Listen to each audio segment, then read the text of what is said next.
நடிகர் வடிவேலு ஆரம்ப காலகட்டத்தில் அஜித் அவர்களோட நிறையா படங்கள் நடிச்சிருந்தார். தொடரும், பவித்ரா, ராசி, கடைசியாக வந்து ராஜான்னு ஒரு படத்தில் நடித்தார். அந்த படத்தில் வந்து அஜித் அவர்களுக்கும் வடிவேலு அவர்களுக்கும் ஏதோ ஒரு பிரச்சனை, அதனால தான் தொடர்ந்து நடிக்க முடியாமல் போயிடுச்சு அப்படின்னு ஒரு தகவல் வருதுல. வி.சி. குகநாதன் டைரக்டர், அவரோட படம் மைனர் மாப்பிள்ளை, அப்புறம் வந்து பவித்ரா, அப்புறம் ஆனந்த பூங்காற்று, இப்படி நிறையா ராஜாவின் பார்வையிலே, இப்படி நிறைய படங்களில் வந்து அஜித்தோட வடிவேலு சேர்ந்து நடிச்சிருக்காரு. அஜித் ஹீரோவாக நடித்த படங்களில். அப்புறம் பிற்காலத்தில் வந்து ஒரு ஸ்டேஜ் வர வர வடிவேலுடைய ஆட்டிடியூட் வந்து ரொம்ப மாற ஆரம்பிச்சிருச்சு. அதாவது அவரை விட்டால் ஒரு காமெடியன் நடிகன் கிடையாது அப்படிங்கிற மாதிரி ஒரு மென்டாலிட்டி அவருக்கு வந்துருச்சு. சுந்தர்சி படங்கள்லாம் சின்ன சின்ன கருத்து வேறுபாடு காரணமாக, அதாவது வந்து சந்தானத்தை ஒரு படத்தில், அரண்மனைன்னு நினைக்கிறேன், சுந்தர்சி வந்து வடிவேலுக்கே தெரியாமல் போட்டு அது ஒரு பிளாக் தனியாக எடுத்துட்டாருங்கிறதுனால ரொம்ப நாளாக சுந்தர்சியோட வருத்தத்தில் சுந்தர்சி படங்கள்லேயே நடிக்காமல் இருந்தார் வடிவேலு. இப்போ காம்ப்ரமைஸ் ஆகி காம்பினேஷன் பிரிஞ்சதுக்கு அதான் காரணமா? ஆமாம், அந்த காம்பினேஷன் பிரிஞ்சதுக்கு, ஆமாம், காம்பினேஷன் பிரிஞ்சதுக்கு அதுதான். அதாவது அந்த காம்பினேஷனுக்கு சந்தானத்தை வடிவேலுக்கு தெரியாமல் வேற ஒரு பிளாக் சந்தானத்தை பற்றி ஒரு தனி ட்ராக் ஒன்று எடுத்துட்டார் சுந்தர்சி. அது படத்தில் பார்க்கும்போது அந்த படம் பாதியில் இருக்கும்போதே எந்திரிச்சு போயிட்டார் கோச்சிட்டு வடிவேலு. ராஜான்னு ஒரு படம், அஜித்தை வந்து ஸ்பாட்டில் வந்து டேய் எடா பண்றா படா அப்படிங்கிற மாதிரிலாம் நிறையா அடுத்த சீனில் சீண்டிக்கிட்டே இருந்திருக்காரு. அதாவது வந்து அது ஒரு கேரக்டர், டாமினேட் பண்ணுற கேரக்டர். அஜித் வந்து எல்லாத்தையும் பொறுமையாக பார்த்துட்டே இருந்திருக்காரு. தொடர்ந்து வந்து ஏய் போடா அங்கே போடா இங்கே வாடா அப்படிங்கிற மாதிரி ஒரு பேசினோன்னா அஜித் கொஞ்சம் வருத்தம் ஏற்பட்டு அந்த டைரக்டர் கூப்பிட்டு. இது போன்ற எக்ஸ்க்ளூசிவான வீடியோக்களை தொடர்ந்து காண மீடியா சர்க்கிள் சேனலை சப்ஸ்கிரைப் பண்ணுங்க.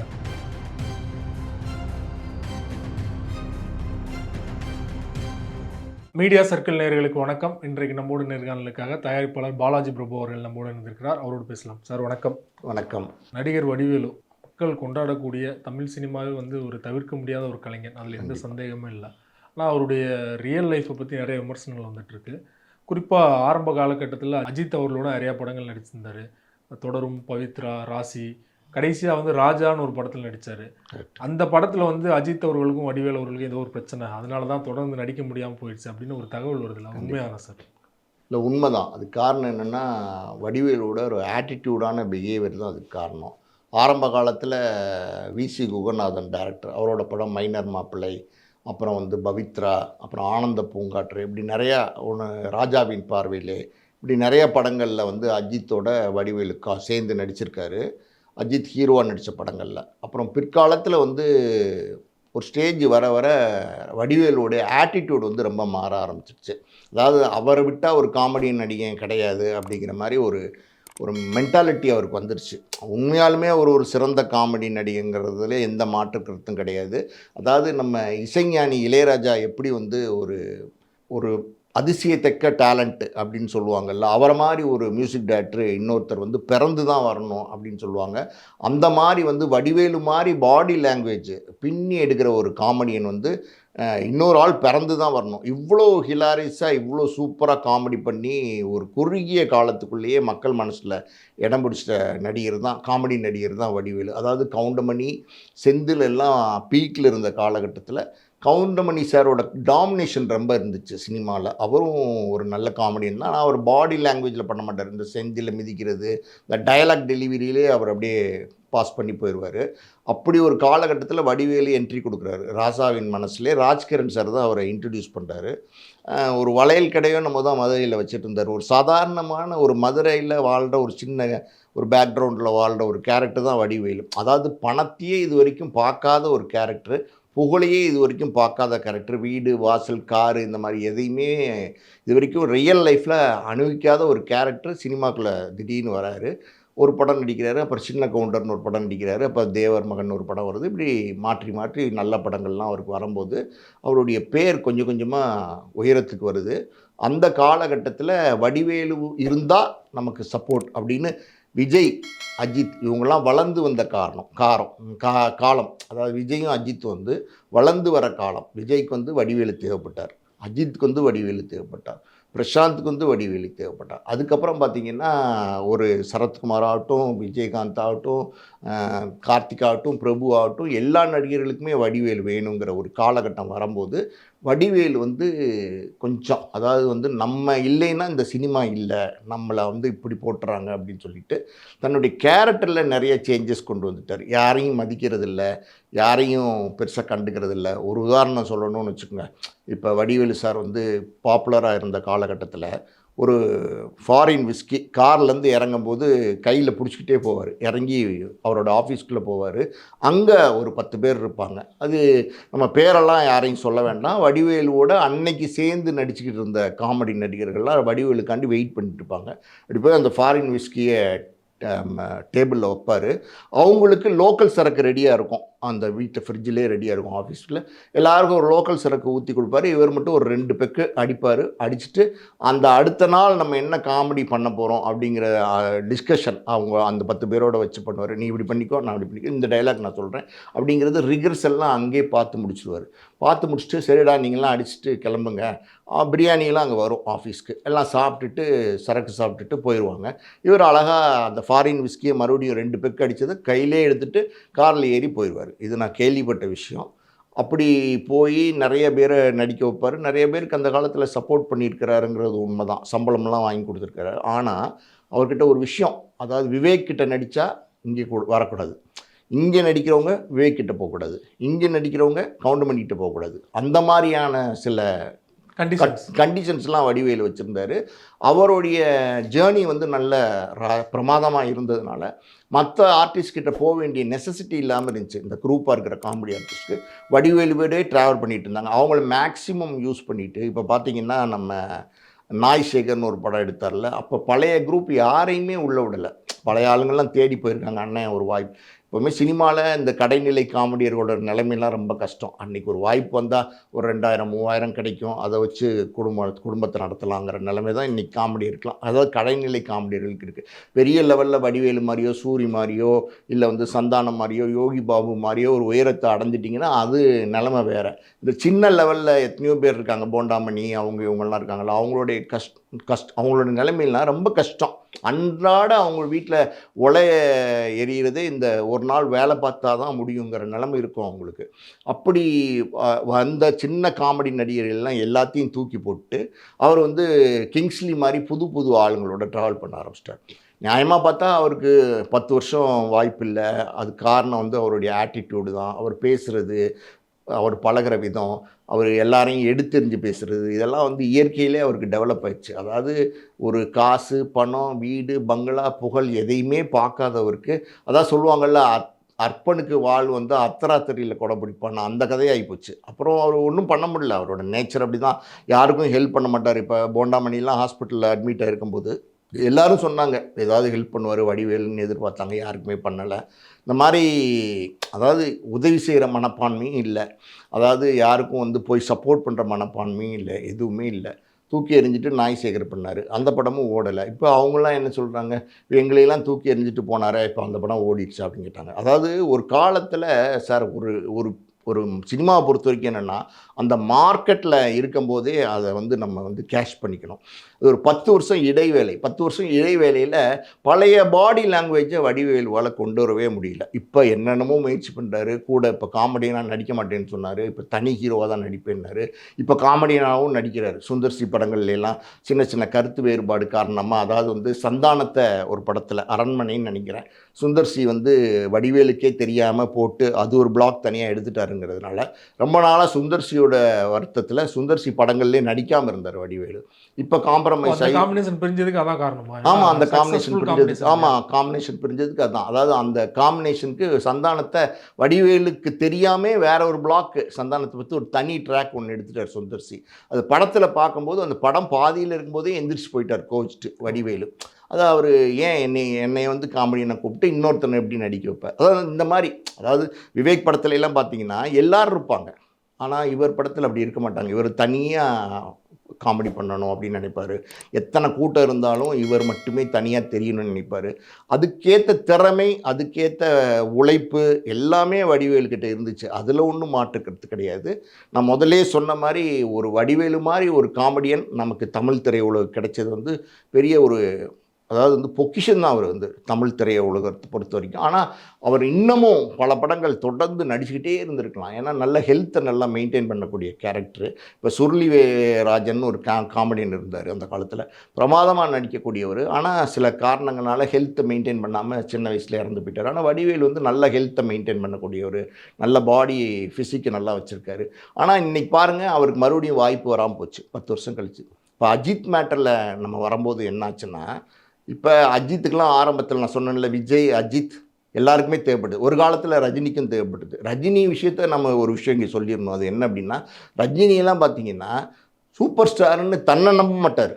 கூட யாராவது யார் அன்னைக்கு பாப்புலராக இருக்காங்களா, ஒரு வேளை அன்னைக்கு வந்து சுருளிராஜன் இருந்தால் சுருளிராஜன், தேங்காய் சீனிவாசன் இருந்தால் தேங்காய் சீனிவாசன், வி.கே. ராமசாமின்னா வி.கே. ராமசாமி, கவுண்டமணின்னா கவுண்டமணி, சூரி, அப்புறம் வந்து வடிவேலு, அதுக்கப்புறம் வந்து சந்தானம், அதுக்கப்புறம் சந்தானத்தோடு தான் நடிக்கலேன்னு நினைக்கிறேன், எனக்கு தெரில, சந்தானம். அதுக்கப்புறம் பார்த்திங்கன்னா இப்போ யோகி பாபுக்கு வந்துட்டார். யார் இன்னைக்கு கரண்ட் ட்ரெண்டோ அவங்கள வந்து ரஜினி வந்து தன் கூட இணைச்சிக்குவார். அவருடைய பாப்புலாரிட்டி அவ்வளோ பெரிய உயரம், சூப்பர் ஸ்டாரு. ஆனால் அவர் வந்து சப்போர்ட் வேணும் அப்படின்னு நினைக்கிறார். ஒரு கொடி பலர்றதுக்கு ஒரு கம்பு வேணும் அப்படின்னு நினைக்கிறார். அந்த மாதிரி கேரக்டர் ரஜினி. இப்போ அஜித்தை பொறுத்த வரைக்கும் என்ன நடந்துச்சுன்னா, ஆரம்பத்தில் 2-3 படங்கள் நான் சொன்னேன்ல, அதில் சேர்ந்து நடிக்கிறாங்க. அப்புறம் ஒரு ஸ்டேஜுக்கு மேலே ராஜான்னு ஒரு படம், அது எழில் டைரக்ஷன் நினைக்கிறேன். அந்த படத்தில் ஷூட்டிங்கில் நடிக்கும்போது அஜித்தை வந்து ஸ்பாட்டில் வந்து டேய் எடா பட்றா படா அப்படிங்கிற மாதிரிலாம் நிறையா அடுத்த சீனில் சீண்டிக்கிட்டே இருந்திருக்காரு. அதாவது வந்து அது ஒரு கேரக்டர், டாமினேட் பண்ணுற கேரக்டர். அஜித் வந்து எல்லாத்தையும் பொறுமையாக பார்த்துட்டே இருந்திருக்காரு. தொடர்ந்து வந்து ஏய் போடா அங்கே போடா இங்கே வாடா அப்படிங்கிற மாதிரி ஒரு பேசினோன்னா அஜித் கொஞ்சம் வருத்தம் ஏற்பட்டு அந்த டைரக்டர் கூப்பிட்டு, சார் இது கொஞ்சம் கரெக்ட் பண்ணுங்கள் அப்படின்னும் போது அது போய் சொல்லியிருக்காங்க, சார் கொஞ்சம் ஒரு ஹீரோ பார்த்து பண்ணுங்கள் நான் அது ஒரு 150 பேர் 200 பேர் நின்று ஒர்க் பண்ணுற ஸ்பாட் சார். அங்கே போய் ஒரு ஹீரோவை போய் நீங்கள் மரியாதை இல்லாமல் பேசுனீங்கன்னா, சீனுக்கு தேவைன்னா அது வேறு விஷயம், சீனுக்கு தேவையில்லாமல் பேச ஆரம்பிச்சிட்டார். ஓவராக ப்ரிவிலேஜ் எடுத்துக்கிட்டு பேச ஆரம்பிச்சிட்டார். அப்போ என்ன ஆகிப்போச்சு, இந்த மாதிரி கூப்பிட்டு சொல்லியும் கேட்கலை. சாப்பிட இருக்கும்போது கால் மேலே கால் போட்டு உட்காந்துக்கிறது, அவர் கால் மேலே அவர் கால் போட்டு உட்காந்துக்கிறாரு, அது வந்து தனிப்பட்ட விஷயம், அதை விட்டுருங்க. இப்போ வந்து சில்சுமிதா ஒரு வாட்டி வந்து அவங்க கால் மேலே அவங்க கால் போட்டு உட்காந்துருந்தாங்க, சிவாஜி வரும்போது கூட எந்திரிக்கலை. அப்போ வந்து கேட்டதுக்கு என் கால் மேலே நான் கால் போட்டு உட்காந்துருக்கேன், இதில் என்ன தப்புன்னு கேட்டாங்க. அப்படிங்கிறதெல்லாம் நிறையா விஷயங்கள் இருக்குது, அதெல்லாம் விட்டுருவோம் நம்ம, அதெல்லாம் அவரோட பர்சனல். ஆனால் சாப்பிட வாடா உட்கார்றா சாப்பிட்றா அப்படின்லாம் கூட பேச ஆரம்பிச்சிட்டாராம். அஜித் அதை விரும்பாமல் இனிமேல் நம்ம வடிவேலோடு சேர்ந்து ட்ராவல் பண்ண வேண்டாம் அப்படின்னு சொல்லி அவர் அந்த காலத்திலே ராஜா படத்தோடய அவர் கழட்டி விட்டார். அதுக்கப்புறம் அஜித் வந்து வடிவேலுவை எந்த படத்துலையுமே சேர்த்துக்கிறது இல்லை, பக்கத்துலேயே நெருங்க விட்றதில்ல. அவருக்கு தேவையில்லைன்னு நினைக்கிறார். இப்போ அஜித் வந்து ரஜினிகாந்த் மாதிரி ஒரு கேரக்டர்னு வச்சுக்கோங்க, ரஜினிகாந்த் சூப்பர் ஸ்டார் தான், ஆனால் காமெடி நடிகர்கள் மற்ற சப்போர்ட்டிங் ஆர்டிஸ்ட் எல்லாம் வேணும்னு. இப்போ மனோரமா பார்த்தீங்கன்னா ஒரு எலெக்ஷன் டைமில் பயங்கரமாக சேரவாரி இறைச்சாங்க ரஜினிகாந்த் மேலே. உடனே அடுத்த படம் அருணாச்சலம் படம் எடுக்கும்போது மனோரமாவுக்குள்ள கூப்பிட்டு வந்துடுவார். அது ரஜினியோட அது ப்ளஸ்ஸாக அது மைனஸாக நம்ம சொல்ல முடியாது. ஆனால் அப்படிப்பட்ட ஒரு கேரக்டர் அது ரஜினி சாரோட கேரக்டர். அஜித்தை பொறுத்த வரைக்கும் என்னென்னா, வேண்டாம் நம்ம இந்த காமெடியன் இல்லைன்னா, இந்த காமெடியன் கூட நடிக்கலைன்னா நம்ம வந்து மார்க்கெட் போயிடுமா, அப்படிலாம் கிடையாது. நம்ம மார்க்கெட்டு நமக்கு ஸ்டெடியாக இருக்கும். நம்ம யார் இருந்தாலும் யார் இல்லாட்டாலும் நம்மளை நம்பி நம்ம போவோம், ட்ராவல் பண்ணுவோம்னு நினைக்கிற ஒரு கேரக்டரு. அதனால தான் இன்றைக்கும் வந்து அஜித் வந்து தலை அல்டிமேட் ஸ்டார்னு கொண்டாடப்படுறாரு. ரசிகர் மன்றத்தை கலைச்சிட்டாரு. எல்லாமே இருந்து கூட அஜித்தோட ரசிகர்கள் பாருங்கள் ஒரு தனி டைப்பாக இருப்பாங்க, ஒரு தீவிரம் காட்டுவாங்க. அவர் மேலே அந்த தீவிரம் எதுனா, அவர் மேலே இருக்கிற அதாவது முழுக்க அந்த அஜித் ரசிகரோட தீவிரம், அஜித் மேலே காட்டப்படுற தீவிரம் வந்து அந்த அஜித் மேலே இருக்கிற அன்பும் பற்றும் தான் அந்த ரசிகர்களுக்கு. அதை மாதிரி ஒரு கேரக்டர். இப்போ இவர் என்னதான் வைகை புயலுங்கிற பேர் எடுத்திருந்தா கூட இவர் வந்து இன்றைக்கி ஒரு கரையோதமாக ஒதுங்கி தான் போயிட்டார். அவர் இன்றைக்கி பாப்புலராக ஒரு அல்டிமேட் ஸ்டாராக ஒரு தலையாக கொண்டாடப்படுற ஒரு நடிகராக இருந்துக்கிட்டு இருக்காரு. அதாவது தன்னை மட்டுமே நம்பி சுயம்பா வந்து ஜெயிச்சவர் அஜித் அப்படிங்கிறது ஒரு முக்கியமான விஷயம். அதனால் அவர் ஆரம்பத்திலேயே வடிவேலுவை தவிர்த்துட்டார். அந்த 10 வருட கேப் நீங்கள் சொன்னீங்க இல்லையா, அந்த கேப்லையும் சரி, அதற்கப்புறம் சமீபத்தில் வந்த யூடியூப் பேட்டிகள்லையும் சரி, அவர் கூட நடித்த அவரால் வந்து லைம் லைட்டுக்கு வந்த நடிகர்கள் கூட வந்து வடிவேலை வந்து ரொம்ப நெகட்டிவாக பேசுகிறாங்க. வடிவேலை வந்து ஒரு பேட்டியில் கூட யாரோ சிசர் மனோவர் தான் சீமான் இல்லைனா வடிவேல் நான் தீர்த்து கட்டியிருப்பேன் அப்படிலாம் வந்து அந்த அளவுக்கு அவர் பேசுகிறாருன்னா அந்த அளவுக்கு உண்மையிலேயே டார்ச்சர் பண்ணியிருக்காரா இல்லைனா வந்து திட்டமிட்டு டார்கெட் பண்ணுறாங்களா வடிவேல் அவர்களை? இல்லை, திட்டமிட்டு டார்கெட் பண்ணுறாங்கிறத நான் ஒத்துக்க மாட்டேன். இப்போ இன்னொரு உதாரணமும் இதுக்கு சொல்லலாம். இப்போ விஜயகாந்த் எவ்வளோ பெரிய ஆள். ஏன்னா அவங்க வந்து புகழடைஞ்சதுக்கு வடிவேலும் ஒரு காரணம் இல்லையா? அதை வந்து நம்ம ஒதுக்கவே முடியாது. வடிவேலுக்கும் ஒரு யூஸ், அவங்களுக்கும் ஒரு யூஸ். மியூச்சுவலாக 2 பேருக்குமே ஒரு நல்லது நடந்திருக்கு இல்லையா? அதை 2 விதமாக சொல்லலாம். ஒரு விதமாக வந்து இப்போ விஜயகாந்த் மேட்டர் முதல்ல சொல்லியிருப்பேன். விஜயகாந்த் மாதிரி ஆளுமைகள் எல்லாம் வந்து ஒரு தடவை வந்து வடிவேலு சரியான சட்டை இல்லைன்னும் போது ஒரு 6 சட்டை 6 வேட்டியெல்லாம் எடுத்து கொடுத்தாரு. நம்ம நிறைய சோஷியல் மீடியாலெல்லாம் வந்திருக்கு, நம்ம கேள்விப்பட்டோம். அப்படியெல்லாம் ஒருத்தரை அணைச்சிக்கக்கூடிய கேரக்டர் விஜயகாந்த். யாராக இருந்தாலும் அன்பு காட்டக்கூடிய, ஒரு பரிவு காட்டக்கூடிய ஒரு கேரக்டர். என்னதான் முரட்டுத்தனம் இருந்தாலும் போல்டாக எல்லாம் செஞ்சாலும் அவருக்குள்ளே வந்து அடி மனசில் ஒரு ஈரம் இருக்கும். கல்லுக்குள்ளே ஒரு ஈரம் மாதிரி அவர் மனசுக்குள்ளே ஒரு ஈரம் இருக்கும். யாருக்கு ஏதாவது கஷ்டம்னா உடனே போய் ஹெல்ப் பண்ணுற கேரக்டர். அவரே வந்து வடிவேலு ஒரு காலத்தில் பகைச்சிக்கிட்டார்ல. கல் எறிகிறது, அவர் வீட்டு கண்ணாடியை உடைக்கிறது, இந்த மாதிரி நிறைய விஷயங்கள் கேள்விப்பட்டிருக்கோம் நம்ம. அந்த மாதிரி வடிவேலு வந்து ஒரு காலத்துக்கு அப்புறம் மாறிட்டார். இப்போ நீங்கள் சொன்னீங்கல்ல, இப்போ கூட இருந்தவங்களால் வடிவேலுக்கு புகழ், வடிவேலால் கூட இருந்தவங்களுக்கு புகழ் அப்படிங்கிறது நான் ஒத்துக்க மாட்டேன். அதில் எனக்கு மாற்று கருத்து இருக்குது. என்ன அப்படின்னா, இப்போ கூட இருந்தவங்களால் வடிவேலுக்கு புகழ் நம்ம சொல்ல முடியாது. வடிவேலுவால் தான் கூட இருந்தவங்களுக்கு புகழ். இப்போ கூட இருந்தவங்களால் வடிவேலுக்கு புகழ்னா, இப்போ வடிவேலு 10 வருஷம் ஃபீல்டே இல்லை, வடிவேலு இல்லவே இல்லை. இப்போ அவங்களாம் நல்ல காமெடியர்களாக இருந்தால் அவங்களாம் இப்போ எல்லா படத்துலையும் நடிக்க வேண்டியது தானே? ஏன் அவங்கள எங்கேயுமே பார்க்க முடியும்? இப்போ வர படங்களில் வந்து கூட இந்த நடிகர்கள் வந்து புறக்கணிச்சார் வடிவேலு. ஸோ அவர் வந்து காமெடி ரசிக்கப்படாததுக்கு அது ஒரு காரணம் நீங்களே சொல்லிட்டீங்களா? ஸோ 2 பேருக்கும் mutual-ஆ வந்து ஒரு வடிவேலு மட்டும் புறக்கணிச்சிட்டாரு அப்படிங்கிறதுக்காண்டி சினிமாவே சம்பிச்சு போயிருமா சார்? இப்போ வடிவேலு இல்லாமல் 10 வருஷம் சினிமா ஓடலையா சார்? வடிவேலு காமெடியை பார்த்து நம்ம சிரித்து என்ஜாய் பண்ணோம். இன்றைக்கும் டிவியில் போட்டாங்கன்னா வடிவேலு காமெடி லேட் நைட்டில் கூட வீட்டில் ஃபேமிலியில் எல்லாருமே உட்காந்து சிரித்து என்ஜாய் பண்ணி ஒரு குழந்தை என்ஜாய் பண்ணுது. மீம்ஸ் ஃபுல்லாக வடிவேலு தான் வராரு, எல்லாமே இருக்குது. நான் ஒரே ஒரு விஷயம் கேட்குறேன். 10 வருஷம் வடிவேலு இல்லைங்கிறது நிதர்சனமான உண்மை. சினிமாவில் இல்லை, அங்கே இங்கேயும் 1 2 நாய் சேகர் மாதிரி இப்போ வந்திருக்காரே தவிர 10 வருஷமாக சினிமாவில் இல்லை. 10 வருஷமாக சினிமாவில் வடிவேலு இல்லைங்கிறதுக்காண்டி சினிமா ட்ராவல் அப்படியே நின்று போச்சா? அப்படிலாம் கிடையாது. யாரையும் நம்பி யாருக்காகவும் சினிமா காத்திருக்காது. சினிமாங்கிறது வந்து அதாவது ஒரு ஆர்ட் ஃபீல்டு. அது வந்து நம்ம தான் சார் சினிமாவை பயன்படுத்திக்கணும். சினிமாவை நம்ம சரியாக பயன்படுத்தலைன்னா அது யாராக இருந்தாலும் கழுத்தை பிடிச்சி வெளியில் தள்ளி விட்டுரும். இது நிதர்சனமான உண்மை. மறுபடியும் வடிவேலு வந்து செகண்ட் இன்னிங்ஸ் ஆரம்பிச்சிருக்காரு. தொடர்ச்சியாக நிறைய படங்கள் பண்ணிட்டு இருக்காரு.